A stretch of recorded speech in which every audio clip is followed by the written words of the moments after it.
મમ્મીજી, શું થયું? તમે જમી કેમ નથી રહ્યા? કઈ પ્રોબ્લેમ છે? એ જ તો ખબર નથી પડતી. એટલે એટલે મારી નજરની સામે 56 ભૂખ છે.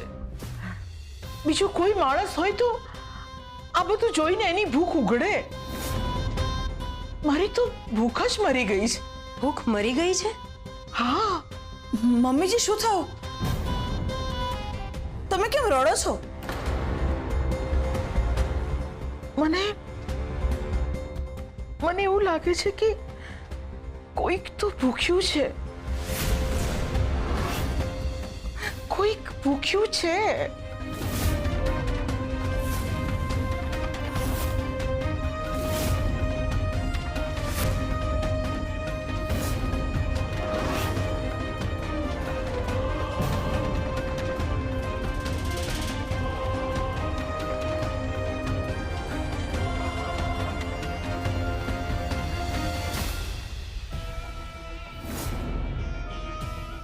મમ્મીજી,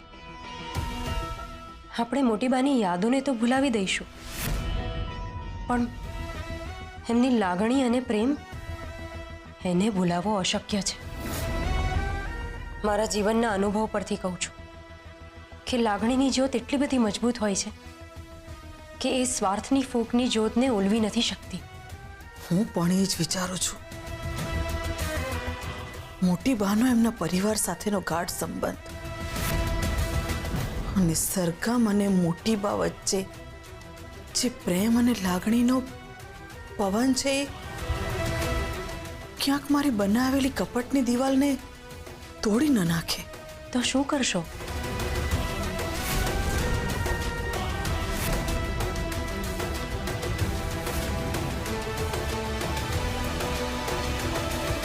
બસ હવે બહુ થયું. હવે સહન નથી થતું.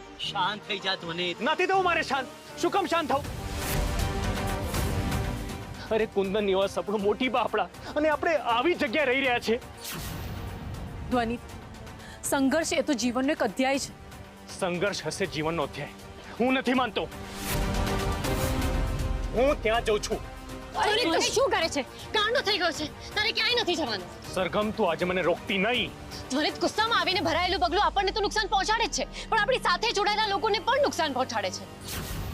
અને અંશુ આંટી તો એ જ ઈચ્છે છે કે આપણે એક ભૂલ કરીને એમનું ધાર્યું થાય. એક રાતમાં અંશુએ કુંદન નિવાસની કાયાપલટ કરી નાખી, અને એ શક્ય નથી. અને જો એ શક્ય છે તો એ જાણવું જરૂરી છે. એ કુંદન નિવાસ છે, મોટી બાનું ઘર, આપણું ઘર, અને વસુંધરા પરીખ નથી. અને સાબિત કરવા માટે આપણું ત્યાં જવું જરૂરી છે. ઘરમાં જતાની સાથે આપણે જેલમાં જવું પડશે. હા, આપણે ઉતાવળિયું પગલું ભરીશું તો આપણે ગુનામાં આવી જઈશું. મીરા આંટીની વાત એકદમ સાચી છે. એક તો એ લોકો આપણા ઉપર નજર રાખીને બેઠા છે, એટલે એક ભૂલ કરીશું ને આપણે સીધા જેલ ભેગા થઈ જઈશું. અને આમાં તો કુંદન નિવાસ જવાની વાત કરે છે. આ રીતે ચોરની જેમ કુંદન નિવાસ જવું યોગ્ય નથી. ધ્વનિત, બસ થોડો સમય રોકાય છે, જ્યાં સુધી આ બધું સાબિત ના થઈ જાય. અને ધ્વનિત, કોઈ ગમે તે કહે, પણ એ તો આપણું ઘર છે ને, આપણું જ રહેવાનું છે ને. હા, મને આ બરાબર લાગે છે. ધ્વનિતભાઈ, આપણે આ વાત ઉપર વિચાર કરવો જોઈએ. અને તમને લોકોને શું લાગે છે કે શોર્ટકટથી આપણે જગ જીતી લઈશું? અરે આંસુયા આંટી અને અયાનનું પાથરેલું ચક્રવ્યૂહ છે. અરે તમારા લોકોને જે માનવું છે માનો. હું નથી માનવાનો અને નથી સમજવાનો. હવે સમજવાની વારી અયાન અને અંશુયાની છે, અને એ લોકોને હું સમજાવીને રહીશ. ધ્વનિતભાઈ,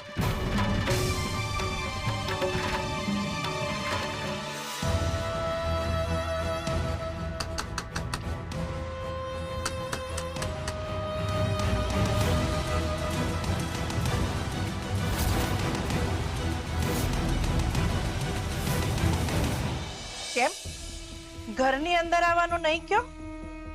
અજાણ્યા માણસને ઘરમાં આવવા દો. જાણકારી આપવા જ તો આવી છું.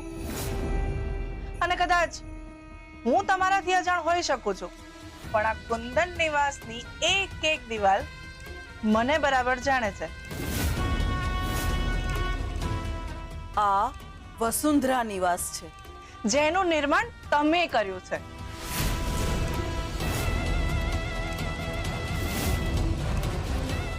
બાકી આ કુંદન નિવાસ છે અને આ વાત બીજું કોઈ જાણે કે ન જાણે હું બરાબર જાણું છું.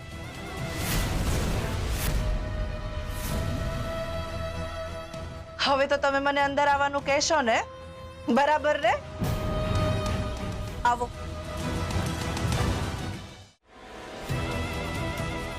તમે કોણ? મારું નામ ઇન્દુમતી છે.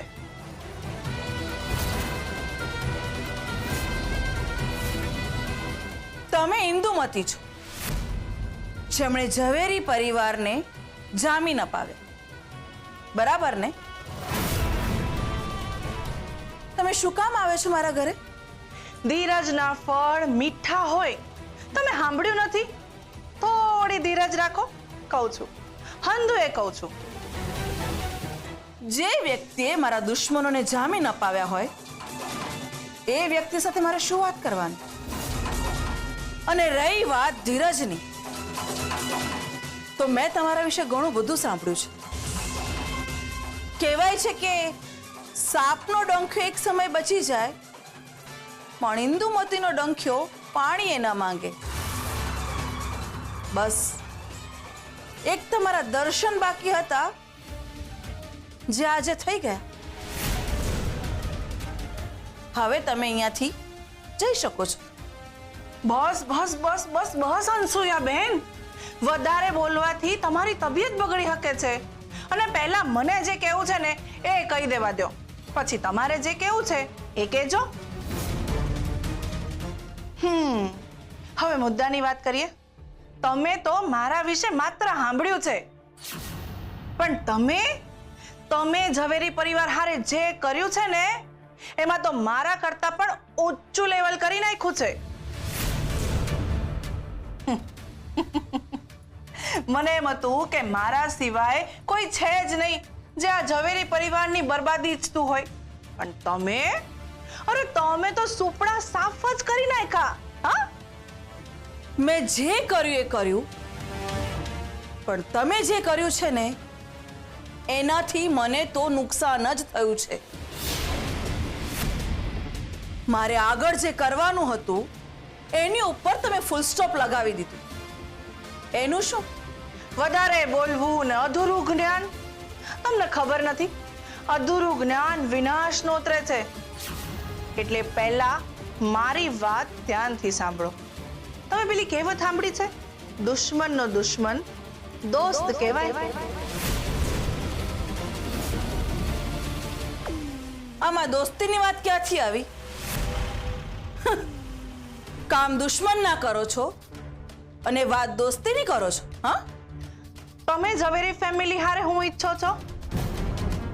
બરબાદી. હું પણ ઝવેરી ફેમિલીની બરબાદી જ ઈચ્છું છું. અચ્છા, એટલે તમે એમને છોડાવ્યા. સરસ. ઉતાવળે આંબા નો પાકે. થોડી ધીરજ ધરો. તમારા દરેક સવાલનો જવાબ હું આપું છું.